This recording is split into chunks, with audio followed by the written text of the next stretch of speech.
Hey, good morning, everybody.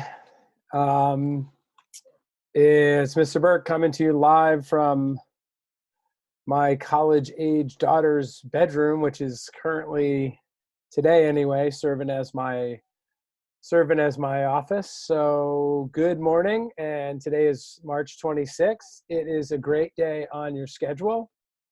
Um, Before I get too far, I just want to remind everyone that it's a beautiful week this week. So tomorrow, Friday, will be a blue day. But back to today, March 26th. On this day in 1953, Dr. Jonas Salk announced that he had discovered a vaccine to prevent polio. Now, just for context, in 1953, there were nearly 58,000 cases of polio and 3,145 people died. But even more impactful of this dreadful disease was that 21,000 people were left with mild or debilitating paralysis, and most of the victims of polio were children. If you have grandparents alive today, they may actually remember this amazing man, and they may remember how incredible it was when he announced that he had discovered a vaccine.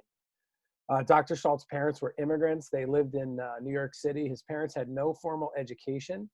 And he went to public high school in New York City, and he eventually went to City College of New York.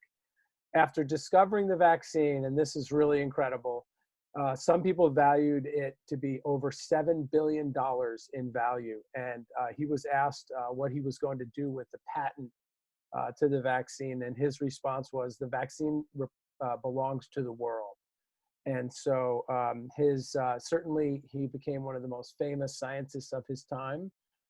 Maybe not, it was maybe the fame without the fortune, but just an incredible person. And so I think we could all understand how exciting it must have been when Dr. Salk made this announcement. And I'm hopeful, in fact, I'm confident that eventually good news from the science research community will come out and will come our way, specifically with respect to COVID-19.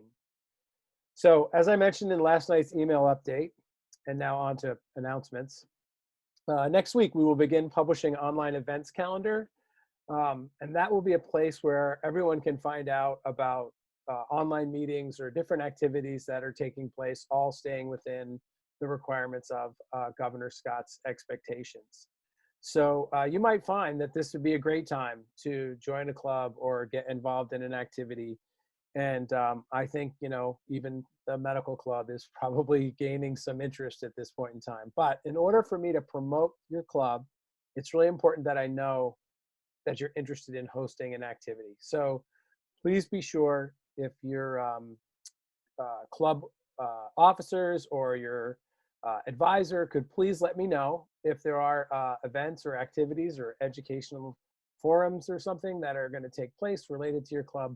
Please be sure to let me know. I'll get them on the calendar. I'll get them in announcements, and we can get people involved in things besides what's happening in your online classrooms.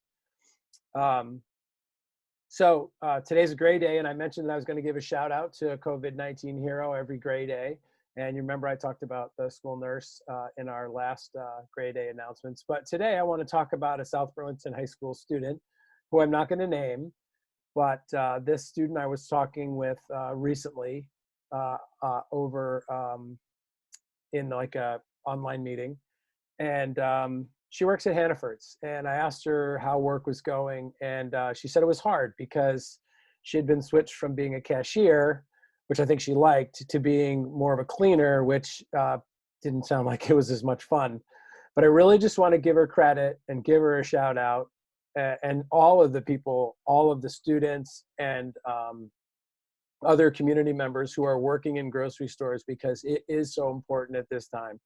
Keeping the stores clean and safe and open to members of her community is something that, she's really making that contribution. She's not the type to think of herself as a hero. In fact, I'm certain that she does not. But without her help and the help of other people like her, things would be much, much worse.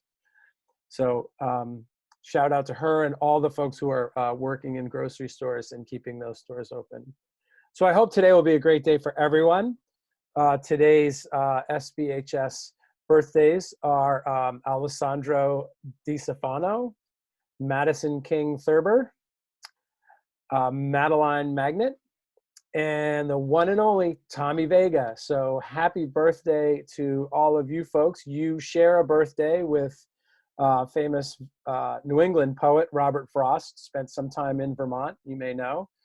And it was Frost who noticed one time that he had miles to go before I sleep. And so, but maybe you should take a nap today, you know, get some work done, maybe do some exercise, play a video game, and a nap would be nice. I mean, who says you need to have miles to go before you sleep? Have a great day today, SBHS. Hang in there.